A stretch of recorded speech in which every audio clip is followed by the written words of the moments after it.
The report looks at a range of aspects of this atrocity, most notably the internment camps. That's really the focus, restrictions on religious freedom. And it does also briefly touch on other aspects, such as sexual violence, birth prevention, and forced labor. Is there really anything new in this report that journalists and advocacy groups haven't already reported on? Why is this significant? No, the strength of this report is not that there's anything new. If anything, the report has quite a few omissions. It is quite light on evidence on some of the topics. I think the strength of this report is really its authoritative nature. It's very conservative. It documents its sources and methodology. And I think it's going to be seen as a very independent and authentic perspective on this atrocity to be used in situations where you need something that's highly credible and something that's seen as not just coming from Western countries. So what happens next with the information that has been published in this report? What could it lead to? Hopefully, it's going to lead to some significant action at the United Nations itself. Of course, it is a UN report after all. The UN Human Rights Review so far has been pretty toothless on the issue, unfortunately.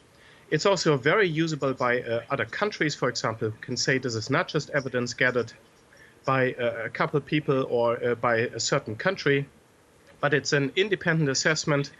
So I think in contexts like this, also potentially for crimes against humanity assessments, international criminal court, etc. Those are contexts, I think, where this report is going to be a very important tool. But it always depends on somebody taking up the cause and actively using it. And unfortunately, Michelle Bachelet herself has been an example of somebody who really missed the opportunity to take this up and say something. Well, China has strongly hit back at the publication. What steps might Beijing take to address the concerns that are outlined in it? Beijing responded to the report with a 131-page propaganda sort of attempt to rebut the evidence, but it's the same mold. It's the same as before. It just tries to attack me by name, attacks witnesses. It just tries to slander. It doesn't actually specifically respond to very specific allegations, its own documents, its own material and data that show a part of this atrocity. And so I think Beijing really doesn't have any new answer to this report except putting on pressure on other countries. They try to pressure to prevent the release of this report. So trying to pressure the bully tactic is kind of the only thing. And what do you make of the timing of the report? It comes just as Michelle Bachelet ends her term as UN Human Rights Chief and hands over the role to someone else. The timing is unfortunate in that she wasn't able to say anything, to comment, because that would have lent even more weight to it.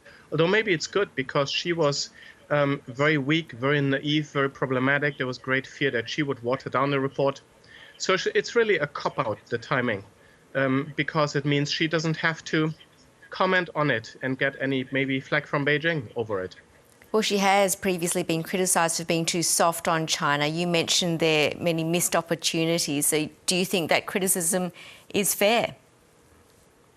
Oh, it's very fair. I mean, her visit to Xinjiang and China was a disaster. Was it just a photo opportunity for Beijing's propaganda? Also, after she said something in 2018 about the evidence of more than 1 million in the camps, she never said anything else. She was totally silent on the matter, which was a huge problem. So we can be very glad that she stepped down, and we'll need to look very closely who's going to replace her.